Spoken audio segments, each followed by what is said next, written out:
2021, cicadas in the United States after 17 years have emerged from the ground.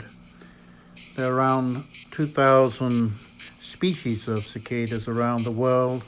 They will remain between 2 and 17 years underground, and then after they hatch from their outer skins, they will be around for 4 to 6 weeks, and before they lay their eggs, they make the noise typical that attracts their mates. They lay the eggs on the branches, which then fall to the ground, and the larvae make their way back into the ground and feed on roots until they emerge again.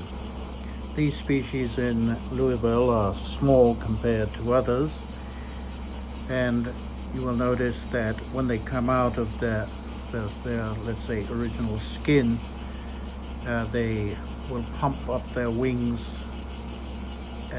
which start off very small. They have a liquid that they send through the veins in the wings. When the wings reach their full size, they will dry out before the cicada is able to fly.